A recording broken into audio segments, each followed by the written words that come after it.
मंच पर तालियों के साथ स्वागत कीजिए विनोद अग्निहोत्री जी का, जो कि पिछले 30 वर्षों के दौरान हिंदी पत्रकारिता को एक नए आयाम तक ले गए हैं।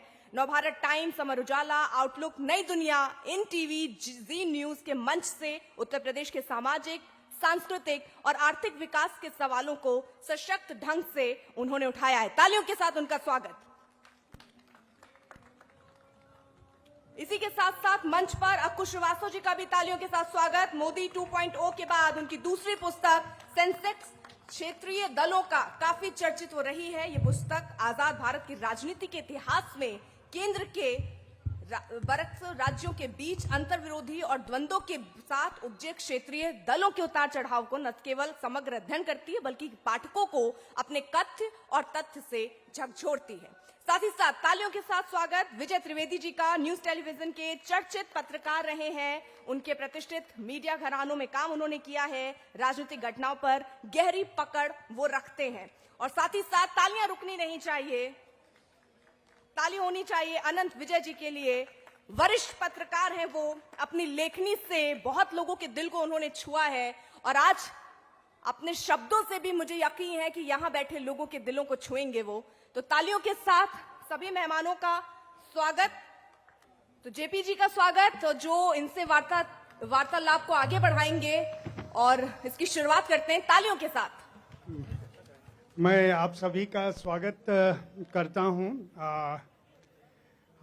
जो लोग मंच पे मौजूद हैं ये सभी हमारे वरिष्ठ साथी हैं और बतौर लेखक इनके स्तंभों को, इनके लेखों को आप सभी लोग पढ़ते रहे होंगे।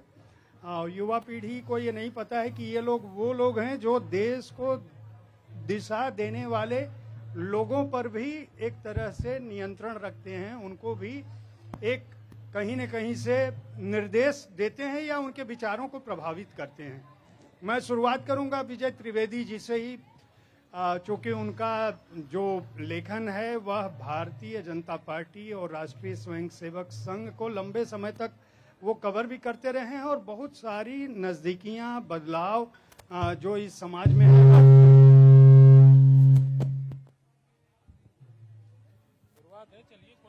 वह देखते रहते हैं। तो विजय जी, आप ये बताएं कि जो वर्तमान में भारतीय जनता पार्टी है और उसका जो नेतृत्व है,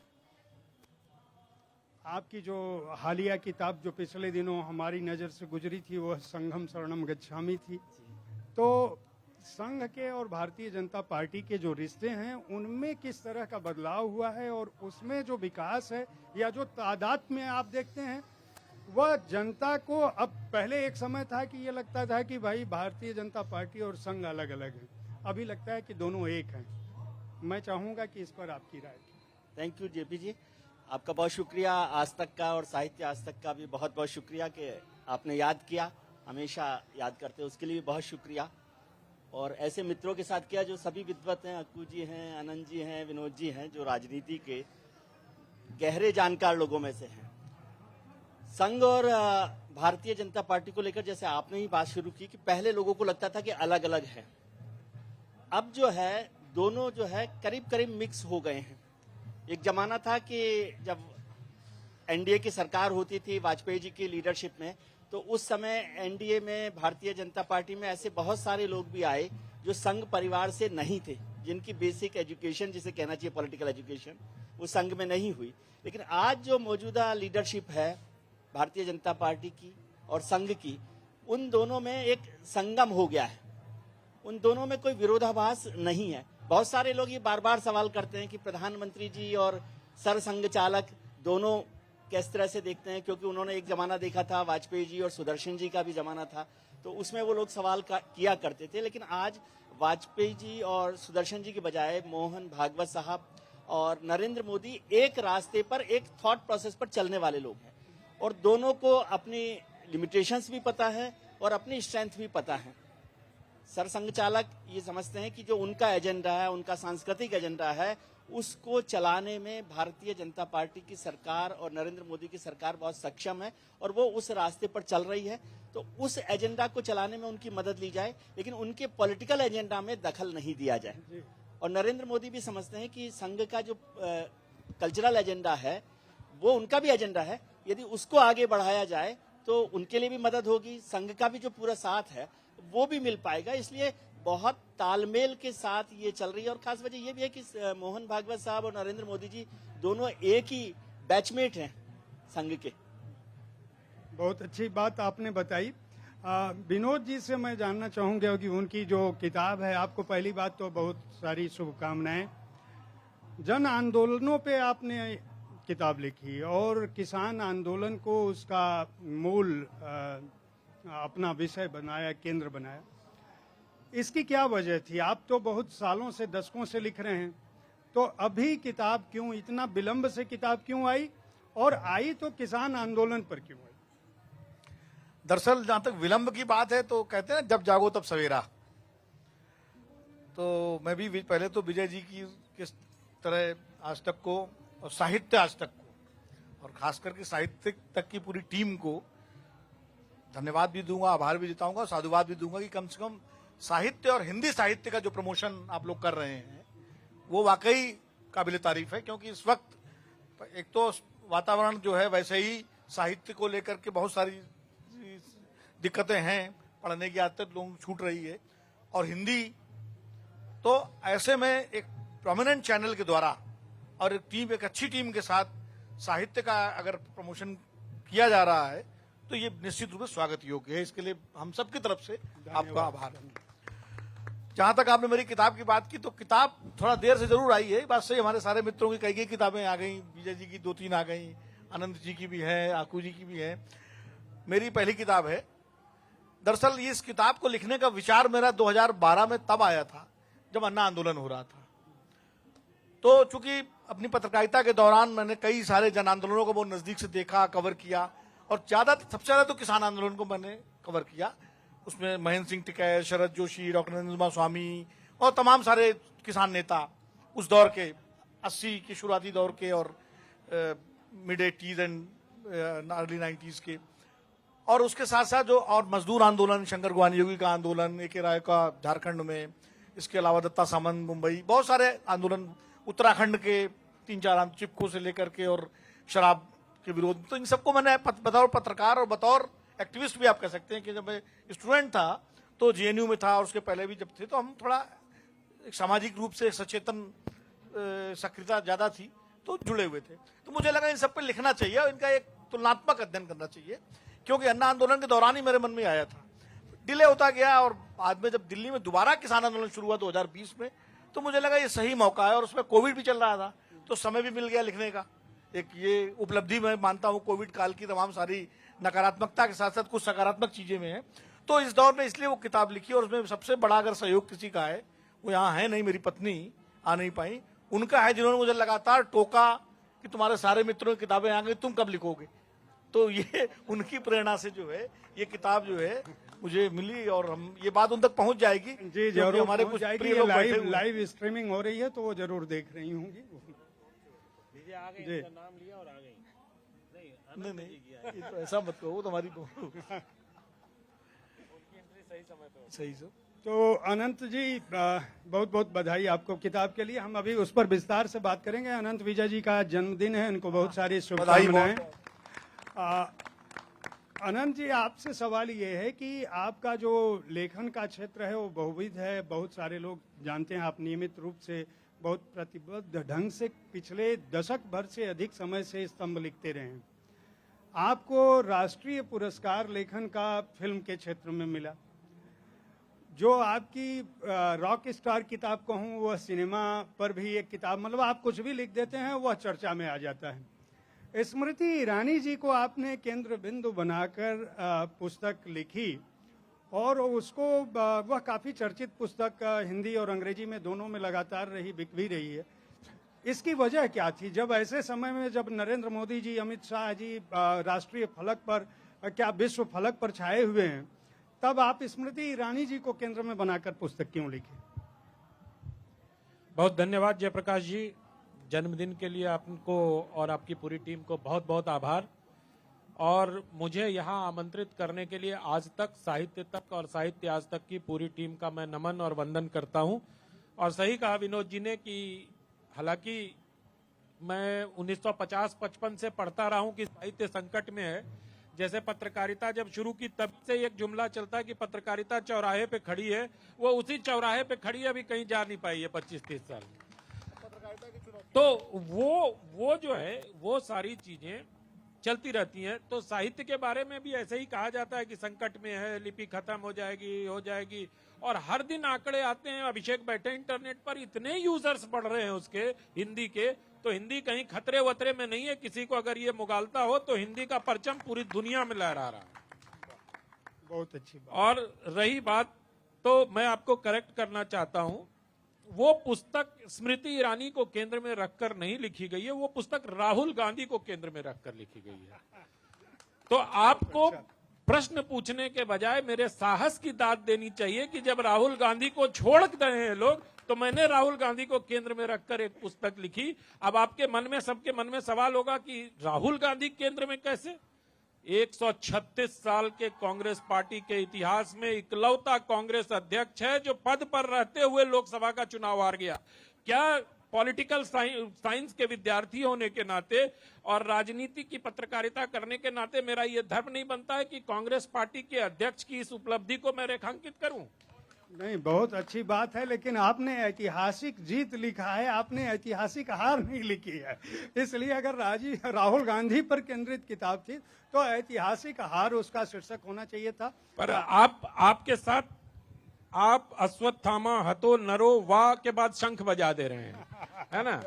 उस किताब का पूरा शीर्षक बताइए। अमेठी संग्राम, ऐतिहासिक जीत, अनकही दास्तान। तो आपने अनकही दास्तान को सुविधा अनुसार जैसे करते हमारे वामपंथी मित्र, जितना भाता है उतना ही लेते हैं, उसको लेके निकल लेते हैं। तो वो मतलब बगुले की तरह तो मत करिए कि दूध पी लिया पानी छोड़ दिया। तो वो जो वामपंथ की जो ये प्रविधि है ना, तो इस पर मुझे घेर नहीं पाएंगे आप। बहुत अच्छी बात, बहुत बहुत धन्यवाद आपका। अक्कू जी, मैं आपसे पूछना चाहता हूं कि मोदी 2.0 के बाद आपने सेंसेक्स क्षेत्रीय दलों का इस पुस्तक को दर्ज किया जिसमें क्षेत्रीय दलों की बात की गई। हमारे मंच पे जो हमारे अतिथि लेखक बैठे हैं सभी वरिष्ठ पत्रकार हैं, लेकिन बतौर पत्रकार नहीं, इनसे बतौर लेखक मैं बात कर रहा हूं। और मैं ये बता दूं कि चारों का क्षेत्र अलग अलग है, इनके लेखन का, इनकी रुझान का, इनकी विशेषज्ञता का, लेकिन इनमें चारों किसी भी विषय पर लिखने में सक्षम है। और यहाँ बैठे हुए खुद मेरे सहित मुझे लगता है कि सभी जितने भी लोग बैठे हैं उनसे इनको जानकारी अपने सभी विषयों की ज़्यादा होगी। तो आप सभी का पहले तो बहुत आभार मंच पर आने के लिए। और अक्कू जी, आप ये बताइए कि आप ये क्षेत्रीय दलों की बात अभी क्यों, भाई साहब ने जन आंदोलन लिखा, विनोद जी ने राहुल जी की हार को, अनंत जी ने ऐतिहासिक जीत जो अमेठी की है वह लिखी, संगम शरणम गच्छामि लिखा, आप भी जो है अभी उठाने की क्या जरूरत थी क्षेत्रीय दलों की बात? मोदी 2.0 में तो आप सारी बात मोदी जी की कह चुके थे, तो यहाँ क्षेत्रीय दलों को इस रूप में दर्ज करने की जरूरत क्या थी?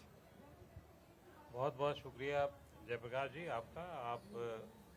आपसे पहले भी बातचीत होती रही है, इसलिए आपसे और बाकी चीज़ों से ज़्यादा मुझे लग रहा है कि आज प्रणाम करने का वक्त है आज तक को। आज तक के जो विचार जिसको आया कि साहब एक साहित्य आज तक भी होना चाहिए, वो विचार पुराना है, लेकिन उसकी एक निरंतरता बनी रहे, ये अपने आप में बहुत बड़ी है। और ये आज तक का सबसे ऊपर रहना और आज तक की पर लगातार विश्वसनीयता बनी रहना, ये शायद हिंदी की जीत है, आज तक की जीत है, और थोड़ी बहुत हम सब की जीत है, जो हम सब लोग काम कर रहे हैं उनकी जीत है।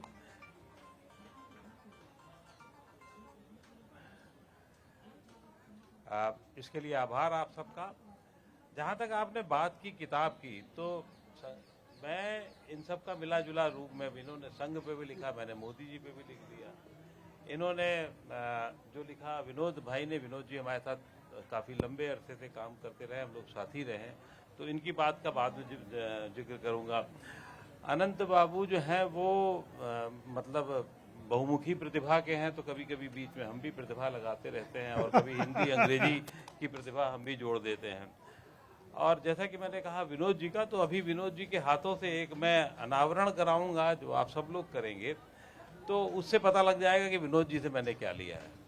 लेकिन लेना देना हम सबका ऐसा है जो बिल्कुल जुड़ा हुआ है। जहाँ तक बात सेंसस की पत्रकारिता का है, सेंसस का है, रीजनल पार्टीज का है, और हिंदी अंग्रेजी दोनों में ही किताब उपलब्ध है, सेंसस ऑफ रीजनल पार्टीज और सेंसस क्षेत्रीय दलों का, और आप सबके सहयोग से बहुत अच्छा वो कर भी रही हैं।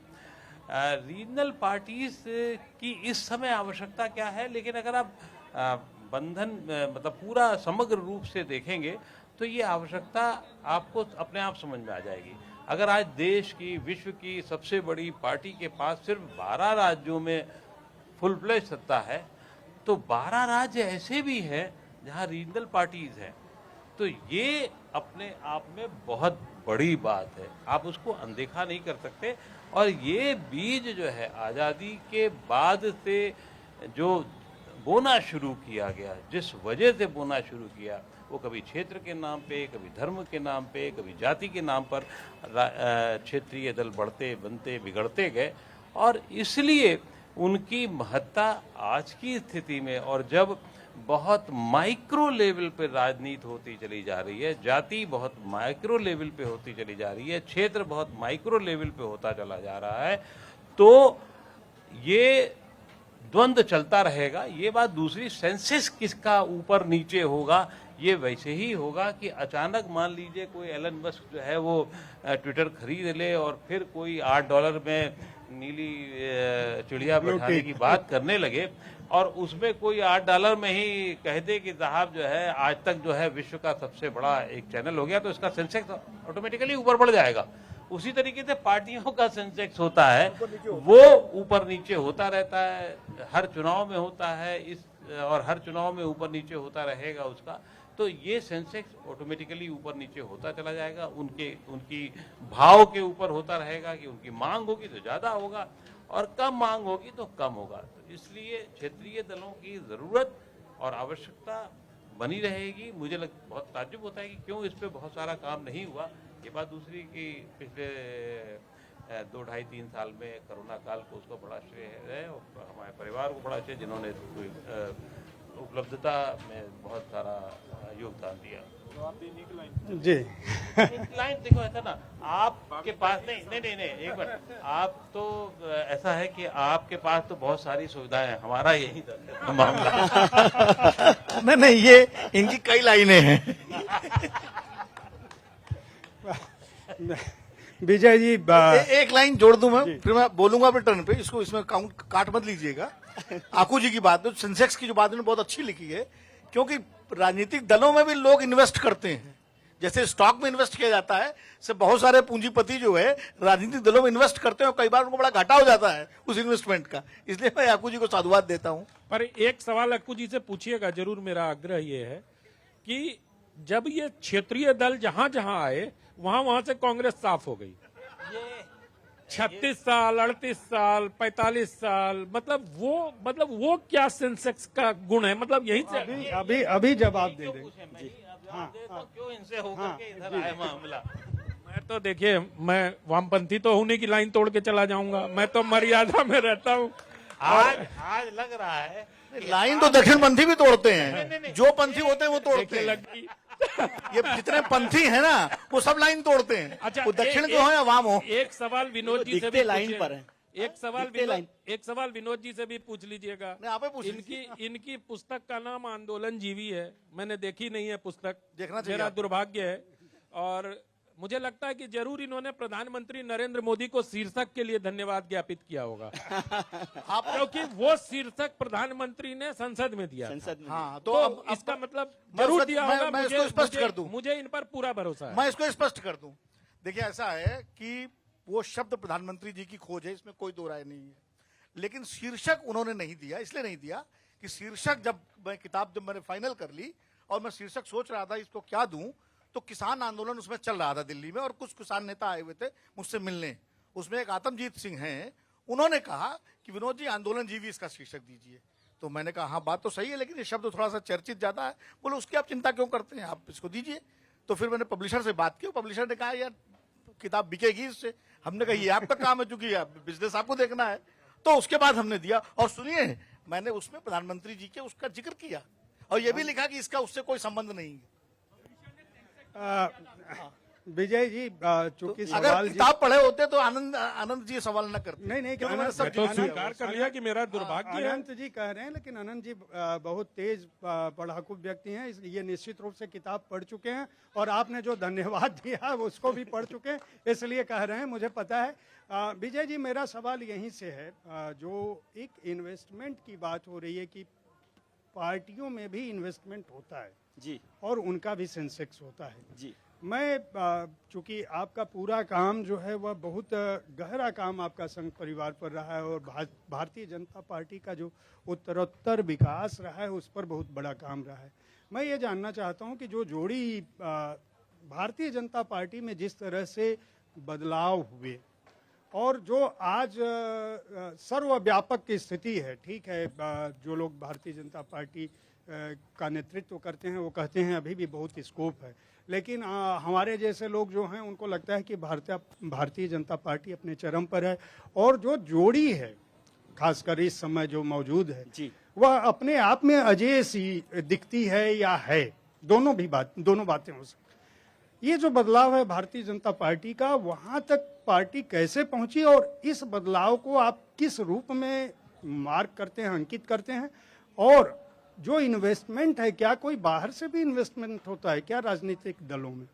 देखिए, इन्वेस्टमेंट उत्तर तो आशु जी दे सकते, आपको नहीं दे सकते। भोले बहुत हैं जेपी जी ना। नहीं, भोले के साथ साथ भाले भी हैं, भोले भाले हैं। इन्वेस्टमेंट पर बात करूं, लेकिन एक विनोद जी की बात पर मैं जोड़ दूं कि विनोद जी ने कहा कि मैंने एक किताब लिखी, सबसे लेट लिखी, लेकिन विनोद जी ने अखबारों में जितना लिखा अगर उसे समराइज कर लें तो 10-20 किताबें हो चुकी होती अब तक। तो विनोद जी ने बहुत लेखन किया है। तो और आंदोलन जीवी का जिक्र जैसे उन्होंने कर दिया, तो आंदोलन जीवी वैसे ही है टाइटल जैसे कि स्मृति ईरानी की किताब राहुल गांधी के लिए लिखी गई हो।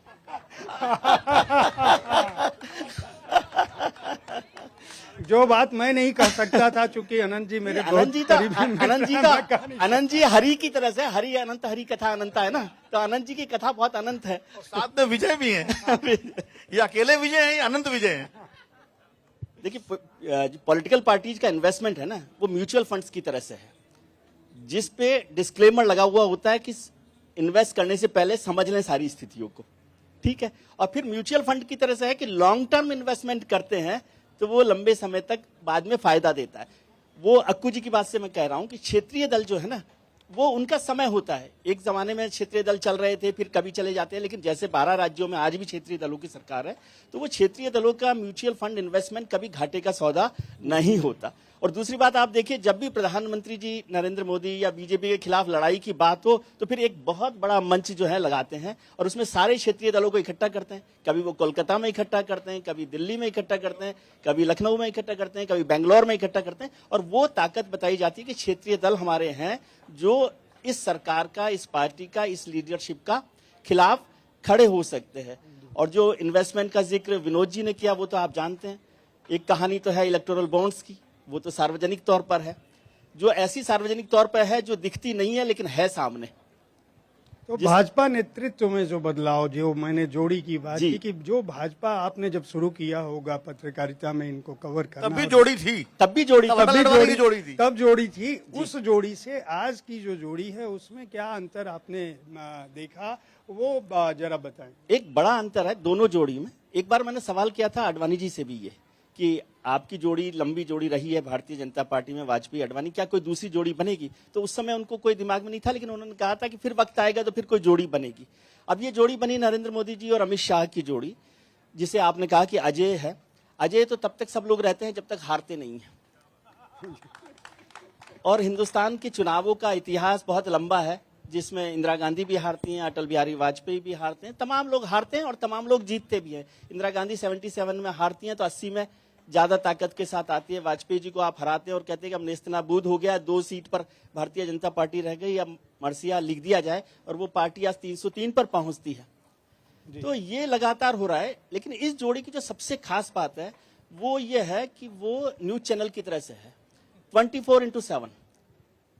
24 घंटे काम करने वाली पार्टी के दो लीडर्स, अमित शाह और नरेंद्र मोदी, उनकी जो सबसे बड़ी खास बात है, उनके तमाम बातों से आप ना इत्तेफाकी रख सकते हैं, नाराजगी रख सकते हैं, लेकिन उनके हार्ड वर्क पर आप कोई ना इत्तेफाकी नहीं रख सकते।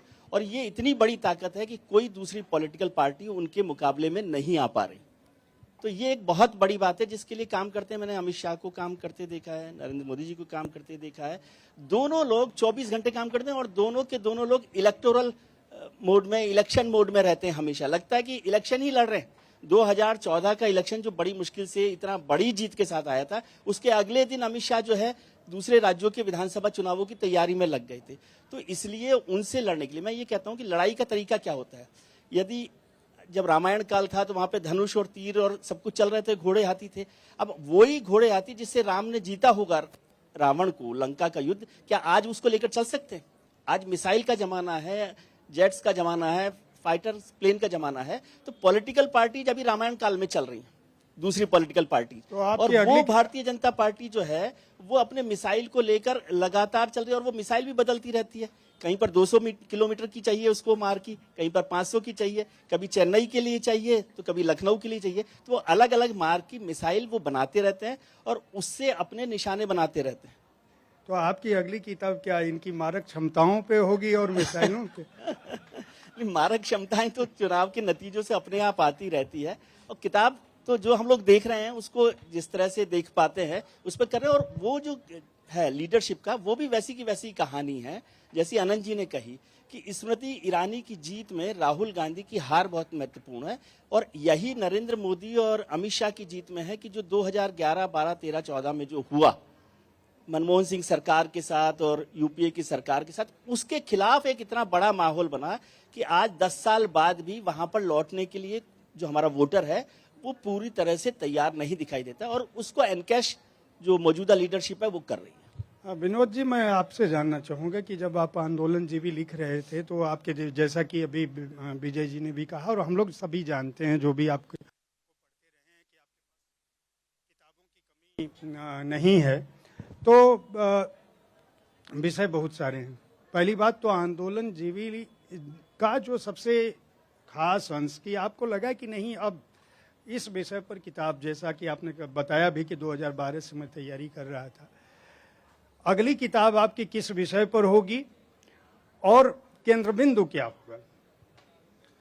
देखिए, पहले तो मैं ये कह दूं कि मैंने इस किताब को आंदोलन जीवी इसलिए लिखा, मैंने कहा कि नेताओं पर, फिल्मी सितारों पर और तमाम सारे विषयों पर बहुत कुछ लिखा जा रहा है, लेकिन जनता के वो आंदोलन जो अलग अलग क्षेत्रों में हुए और बिना राजनीतिक दलों के सहयोग से हुए, ये वो सारे आंदोलन थे जो मैं गैर राजनीतिक नहीं मानता, राजनीतिक शब्द तो मैं मानता ही नहीं, कोई चीज समाज में गैर राजनीतिक होती है, लेकिन जिनके पीछे कोई राजनीतिक दल नहीं था या जिनका नेतृत्व कोई राजनीतिक दल नहीं कर रहा था, उन आंदोलनों पर मैंने लिखा और उनकी उपलब्धियों पर भी लिखा, उनकी कमियों पर भी लिखा और उनके भीतर चलने वाली जो राजनीति है उसको भी इसमें समाहित किया कि उनके अंदर कैसे राजनीति होती है। तो मुझे लगा इस विषय पर लिखा जाना चाहिए और इसके नायक वो लोग हैं जो अखबारों में तो छपते रहे लेकिन उन पर विस्तार से लोगों को नहीं पता था।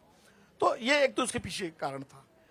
अब आपने अगली किताब के बारे में पूछा, चूंकि मैं राजनीतिक पत्रकार हूं तो मैं सोचता हूं कि अगर आकू जी और विजय जी लिख सकते हैं राजनीति पर, अनंत जी लिख सकते हैं, तो मैं क्यों न लिखूं, मुझे भी लिखना चाहिए। तो मैं भी अब अगली किताब तो राजनीतिक विषय पर ही लिखूंगा। जो मेरा राजनीतिक तजुर्बा रहा है एक पत्रकार के तौर पर, तमाम राजनीतिक दलों की राजनीति को मैंने नजदीक से देखा है, नेताओं को देखा है, तो उस पर कुछ करूंगा। लेकिन एक और मुझे जो है, कई लोगों ने मुझसे डिमांड की, तमाम सारे मित्रों ने, इस किताब के आने के बाद, कि आपने इसमें सिर्फ उन आंदोलनों को जिक्र किया है जो आंदोलन आपने नजदीक से देखा है, कवर किया है बतौर पत्रकार, या जिनके साथ आप किसी न किसी रूप में जुड़े रहे हैं। आप इसको और विस्तृत करके उन आंदोलनों पर भी लिखिए जिनको आपने नहीं देखा लेकिन जो देश में हुए। तो मैंने कहा ये तो बड़ा एकेडमिक काम होगा, क्योंकि ये किताब जो मैंने लिखी इसमें मैंने किसी लाइब्रेरी में नहीं गया, मैंने कोई जो है इसके लिए अलग से कोई किताब नहीं पढ़ी, गूगल नहीं किया, मैंने सिर्फ अपनी स्मृतियों के सहारे, और जो विजय जी ने कहा, विनोद जी ने बहुत लिखा, तो उस दौरान मैंने जो कुछ लिखा था वो सब ईश्वरी कृपा से और मेरी माता जी और मेरी पत्नी की कृपा से मेरी याददाश्त में मौजूद है। बार बार कहते रहिए। तो वो जो है, क्योंकि भाई खान पान से ही आपका स्वास्थ्य और सब रहता है, तो वो जो है उसको मैंने लिपिबद्ध किया और कुछ लोगों से बात जरूर की जो उस कार्यकाल के लोग थे। देखिए इसीलिए तो आप तो सामने ले आए ना ताकि कोई दिक्कत ना हो। अब हम नहीं ला पाए तो मुझे तो कहना ही पड़ेगा बार बार, क्यों घर तो जाना ही जाना है। तो इसलिए मैंने उसको लिखा। अगली जो किताब है उसमें शायद मुझे कुछ एकेडमिक काम करना पड़े, क्योंकि उसमें थोड़ा समय देना पड़ेगा, क्योंकि जिनको मैंने नजदीक नहीं देखा या जब मेरे पैदा होने से पहले बहुत सारे आंदोलन हुए देश में 47 के बाद, तो उन पर जब मैं काम करूंगा तो मुझे कुछ एकेडमिक काम लाइब्रेरीज में कुछ रेफरेंसेस देखने पड़ेंगे, करने पड़ेंगे, तो वो थोड़ा ज्यादा मेहनत का और ज्यादा उसका काम है। तो लेकिन मैं करूंगा जरूर उसको। ये मेरा मतलब। आनंद जी, आपसे मेरा सवाल ये है कि जो आप अमेठी संग्राम, ऐतिहासिक जीत, अनकही दास्तान किताब जब आप लिख रहे थे, कोई ऐसी दास्तान जो अनकही रह गई हो या जिसको आपने कहा हो या कहना चाहते रहे हो, किताब में न दर्ज किया हो या किताब में दर्ज किया हो, और जिसको आप कहना चाहते हो कि इस बात को रेखांकित किया जाना चाहिए कि अमेठी की जीत लिखने के दौरान जो आपने स्मृति ईरानी और राहुल गांधी में जो खास अंतर देखा, मैं इस अंतर को भी जानना चाहूंगा, और उनके व्यक्तित्व में अगर कोई ऐसी बात दिखी हो जिसको सभी लोगों को जानना चाहिए, क्योंकि अमूमन हम देखते हैं कि जब राजनेताओं पे हम कोई किताब आती है तो या तो वह उनका महिमा मंडन कर रही होती है या उनकी आलोचना कर रही होती है। आपके कई सारे प्रश्न हैं, मुझे मालूम नहीं आपके पास समय कितना है, लेकिन अगर चूंकि 4 प्रश्न पूछे हैं तो मुझे लगता है कि सबका उत्तर आप देने का अवसर आप मुझे देंगे। विजय जी ने बड़ी अच्छी बात बताई है कि 24/7 राजनीति करते हैं अमित शाह और नरेंद्र मोदी। आपको कांग्रेस का एक किस्सा सुनाता हूं, अमेठी संग्राम से जुड़ा हुआ है। अमेठी और रायबरेली में एक पुराना परिवार है, आप सब लोग उनका नाम सुने होंगे, नाम लेना उचित नहीं है, किताब में लिखा है, उनके नाम में लाल लगा हुआ है। वो जब राहुल गांधी ने वहां नामांकन किया तो उन्होंने कार्यकर्ताओं से कहा, संजय जी, कि देखिए हो मार्जिन ज्यादा ना हो कि चाहिए, मतलब हमारी पूंछ कम हो जाएगी, तो 1 लाख का मार्जिन नहीं होना चाहिए, थोड़ा कम करा दो मार्जिन। अब उन्होंने कहा तो उनके दूसरे कार्यकर्ता ने नीचे वाले को कहा, भैया राहुल जी का मार्जिन थोड़ा कम करा देना। फिर तीसरे ने अपने प्रखंड अध्यक्ष को कहा, भैया राहुल जी का मार्जिन थोड़ा कम करा देना। प्रखंड से जब सीडीओ तक पहुंचा और कम करा देना, तो ऐसा हुआ कि वो 40,000 से माइनस हो गया। तो ये दो पार्टियों की राजनीति में फर्क है। एक के बारे में विजय जी कहते हैं, मुझे जानकारी नहीं है, कि वो 2014 को 16 मई को चुनाव जीतने के बाद 17 मई से अमित शाह विधानसभा चुनाव में लग गए, और दूसरे पार्टी का ये हाल है। ऐसा ही एक और किस्सा है, एक वहां के बड़े कांग्रेसी युवा कांग्रेस के अध्यक्ष रह चुके, इन दिनों आम आदमी पार्टी के प्रदेश अध्यक्ष हैं, उन्होंने मुझे बताया बड़ा अच्छा किस्सा। उन्होंने कहा, राजा क्या होता है, खुश होगा तो आपको इनाम देगा, दुखी होगा तो दंडित करेगा। हमारा राजा जो है वो मुंह फुला लेता है, वो रूस जाता है, वो बात ही नहीं करता। मतलब अरे मुझसे कोई गलती हुई है तो राहुल जी मुझे दंडित करें, या मुझसे अगर कोई अच्छी बात हुई है तो मुझे इनाम दें, लेकिन ना वो दंडित का, वो बात ही करना कार्यकर्ताओं से बंद कर देते। तो ये दोनों पार्टी की राजनीति का फर्क है। और आपने, सर 1 मिनट रुकिए, आप टीवी डिबेट मत बनाइए, छोड़िए आपका टर्म खत्म। तो ये मैं कह रहा हूं कि Rahul Gandhi style of politics जो है ना, अब चले थे भारत जोड़ो करने, अलगे सावरकर पे बोलने। अब मतलब ये देखो, मतलब कुछ न कुछ बोल ही रहे हैं। बोलने, हमको इस देश में बोलने की आजादी है भाई, संविधान उनके नाना ने 21A लगा दिया, नहीं तो 21 में तो हमें एब्सोल्यूट बोलने की आजादी थी। अगर वो पहला संविधान संशोधन नेहरू जी नहीं करते तो हम तो एब्सोल्यूट थे, जो मन में आता बोलते।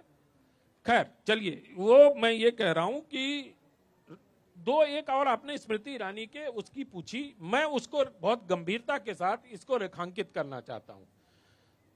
एक वहां पर शुक्ला परिवार है अमेठी में, बहुत बहुत समृद्ध परिवार है, और ऐसा वहां के लोगों ने मुझे बताया कि उनके कहने पर 30 से 35 हजार वोट इस पार्टी को और उस पार्टी को चले जाते हैं।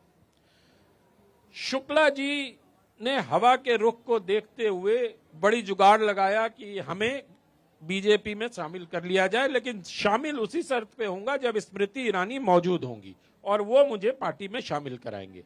इसमें संघ के प्रचारकों का, जिला प्रचारकों का और केंद्रीय नेतृत्व की भी भूमिका थी। सारा मामला सज गया, बैठ गए कमरे में, और कमरे में बैठने के बाद स्मृति ईरानी उस कमरे में आई और शुक्ला जी ने बोलना शुरू किया कि मैं तो सोनिया गांधी का बहुत करीबी रहा हूं, बहुत करीबी रहा हूं, और मैं तो प्रियंका को बचपन से जानता हूं, राहुल तो मेरे सामने हाफ पैंट में आता था, आदि आदि बोलते बोलते उत्साह में उन्होंने कहा कि प्रियंका गांधी के शरीर में कहां कहां तिल है यह भी मैं जानता हूं। उसके बाद स्मृति ईरानी फ्यूरियस हो गई और उन्होंने कहा कि शुक्ला जी आप यहां से जाइए, आपको हम अपनी पार्टी में नहीं ले सकते।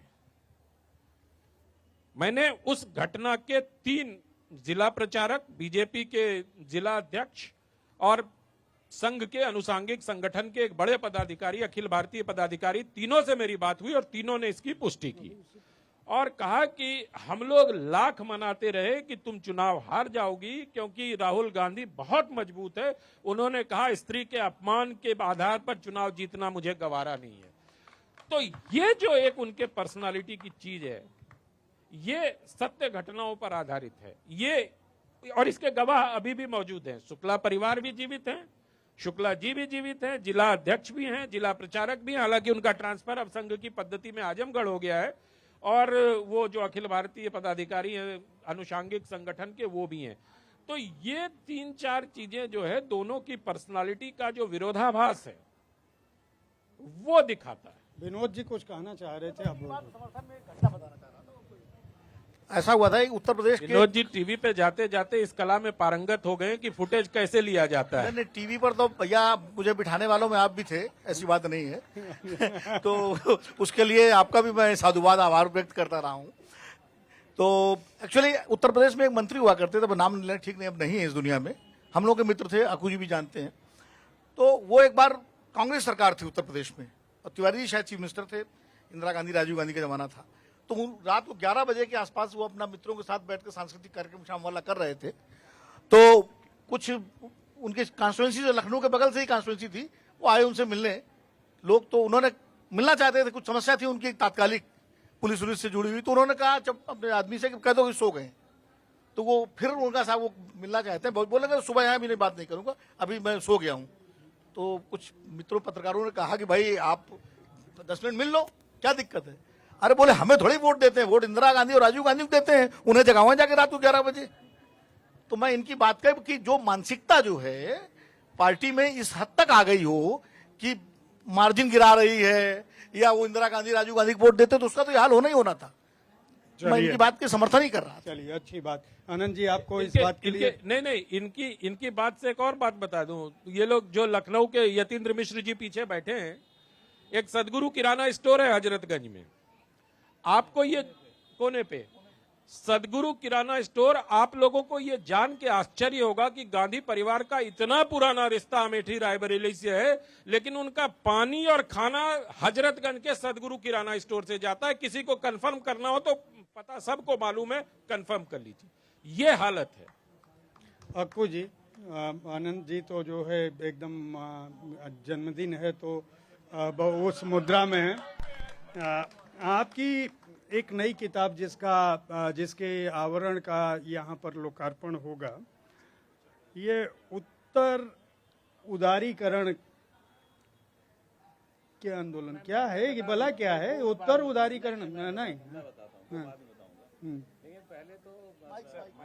पहले तो ये है ना कि विनोद जी ने कहा कि अगर अनंत विजय लिख सकते हैं, और साथ साथ अनंत विजय बगल में थे, बढ़िया क्रम चल रहा था, मुझे भी इन्होंने खींच लिया कि अगर अनंत विजय लिख सकते हैं और आकुश श्रीवास्तव लिख सकते हैं तो मैं क्यों नहीं, अगर से उसको अन्यथा मत लीजिए, अगर से मत लीजिए। आप बोलने दीजिए सर, बोले। देखिए आप अभिव्यक्ति का गला नहीं दबा सकते, उनको अभिव्यक्त करने दीजिए। अगर से मेरा मतलब ये नहीं था भाई। तो राजनीतिक पत्रकारिता मैं जानता हूँ कि विनोद जी कहाँ तक लिख सकते हैं, लिखेंगे और कहाँ लिखते रहे हैं। हम लोग सब एक दूसरे को जानते हैं। तो मैंने विनोद जी के भाव को रखते हुए जो अगली किताब है उसका लिखा। अभी उसका लोकार्पण करेंगे तो उसका मतलब कवर का तो सबको पता लग जाएगा क्या है। लेकिन जो क्षेत्रीय दलों को लेकर के जितनी चीजें चल रही हैं और जिस तरीके से है, तो मुझे लगता है एक और चीज बहुत इंपॉर्टेंट है जिसका हल्का सा जिक्र हुआ है, वो है सेंसेक्स को लेकर के। ये अब एक नया दौर शुरू हुआ। पहले तो ये होता था धर्म के लिए अकाली दल आजादी के पहले बन गया, नेशनल कॉन्फ्रेंस आजादी के पहले बन गया, मतलब पार्टी थी और लड़ रही थी अपने लिए। बाद में क्षेत्र के आधार पर होना शुरू हुआ, फिर धर्म के आधार पर होना शुरू हुआ। पूरी बिहार और उत्तर प्रदेश में जाति के आधार पर बहुत सारी चीजें कर ली गई। अब उस जाति में भी बहुत माइन्यूट लेवल पे काम करना शुरू कर दिया गया। निषाद ने अपनी एक अलग पार्टी बना ली और उसके बाद अंग्रेजी का एक शब्द है न्यूसेंस वैल्यू, वो एक डेवलप की उन्होंने, और उसका नतीजा ये हुआ कि फिर वो बार्गेनिंग करने लगे। अब ये ऐसी एक पार्टियां नहीं है, दर्जनों पार्टी हैं बिहार में, यूपी में, अन्य जगहों पर। तो ये क्या करती है कि ये अपने सेंसेस को ऊपर करती है, भाव बढ़ाती है और फिर एक बार एक बड़ी कंपनी में मर्ज कर देती। कभी कभी मर्ज करने का नौबत देती। 200-400 करोड़ का खेल इधर से उधर हुआ, उसके बाद ये 200-400 सीटों का खेल हुआ और वो मर्ज कर देती है। तो ये मर्जर हो जाता है, और मर्जर नहीं होता तो कुछ शेयर ले लेती है कि लाओ 10 सीटों हमें दे दो उत्तर प्रदेश में, और फिर उसके बाद बाकी तुम रख लेना। बिहार में 5 ले लो, 10 रख लो। तो जो भाव वहां चलता रहता है, जिस चीज का जिसकी जरूरत होती है, वो मर्जर और डीमर्जर ये सब होता रहता है। तो ये बात अब हमारा समय चूंकि समाप्त अच्छा, हमसे नहीं पूछा आपने कौन किताब लिख रहे हैं, तीनों से पूछ लिया। ये काम कर रहे थे। तो मैं इस मौके पर जब ये किताब का आवरण है हमारे पास में, तो चाहूंगा अभिषेक जी नहीं, आनंद जी का अभी आनंद जी से जान लेते हैं कि ये नई किताब कौन सी लिख रहे हैं भाई। अब ये क्योंकि ये सवाल यही होता है ना कि ये जो दिमाग में पूर्वग्रह बैठे रहते हैं ना कि ये इससे क्यों पूछना। ये तो अरे भाई, लिखेगा ही किताबों लिखेगा, की- ये तो लिखेगा ही लिखेगा, सर- और साल भर में हो सकता है 2-3 किताबें आ जाए, इसलिए नहीं पूछा। सर 2 साल में एक किताब लिखता हूं मैं। हो सकता है विजय जी की किताबों की संख्या मुझसे ज्यादा हो, नहीं तो मैं सबसे सीनियर हूं किताब लिखने में। हाँ तो बता उस हिसाब से मेरा रेट तो बहुत पीछे हो जाएगा। और जब विनोद जी ये कह रहे थे कि अगर ये लोग लिख सकते तो हम क्यों नहीं लिख सकते, तो मैं लग रहा था साला गारत हो गया 12 किताब लिखना। मुझे इसकी सफाई दे लेने दो 1 मिनट। नहीं, इसकी सफाई बिल्कुल नहीं देने दी जाएगी। आपको छेड़ा जाएगा और लगातार छेड़ा जाएगा। आप अभिव्यक्ति की स्वतंत्रता का गला घोट रहे हैं। बिल्कुल गला घोट रहे। इस पर आपको छेड़ा जाएगा। और हाँ, मैं ये कह रहा था कि मैं एक किताब लिख रहा हूं, वो किताब उसी तरह से लिखी जाएगी जैसे अमेठी संग्राम लिखी गई थी, और उसका 370 किसने हटवाया और किसकी क्या भूमिका थी, बस यही किताब है। चलिए, बहुत सारी बधाई शुभकामनाएं आपको। आपको नई किताब के लिए। भाई जेपी जी, मैं चाहूंगा कि जेपी जी, एक अब इतना तो सब लोगों ने मेरी खिंचाई कर ली। नहीं सर, उस पर सफाई नहीं आप- देने दिया नहीं, जाएगा। आनंद जी, ना, ना, नो, नो। आनंद जी, ये गलत बात है। एक बात। आनंद, एक मेरा मिनट। ये है कि जेपी जब जी, सब दौड़ रहे हैं तो मैं भी उनके आनंद साथ जी दौड़ूं। बोल सकते हैं। उसका भाव ये था विनोद जी, कि जब सब दौड़ रहे हैं मैं भी उनके साथ दौड़ूं। नहीं देखिए जेपी जी, अगर आनंद जी बोल सकते हैं, अक्कू जी बोल सकते हैं, तो विनोद जी क्यों नहीं बोल सकते। जो विनोद जी ने छोड़ रखा है, ये इन्होंने मुझे बता दिया था, तो ये उसी पर। इस पर चर्चा फिर कभी करेंगे जी। बहुत सारी शुभकामनाएं। ये आंदोलन जीवी का उत्तर है, ये मान के चलिए। नहीं देखिए, हमारे आकू जी के लिए कोई सवाल जवाब नहीं। जैसे ये रिले रेस है, जहां हमने बैटन छोड़ी वहां उन्होंने बैटन पड़ गया। जैसे ट्रूथ और पोस्ट ट्रूथ होता है, वैसे आंदोलन और उत्तर आंदोलन है। आप सभी का बहुत बहुत धन्यवाद। बहुत बधाई।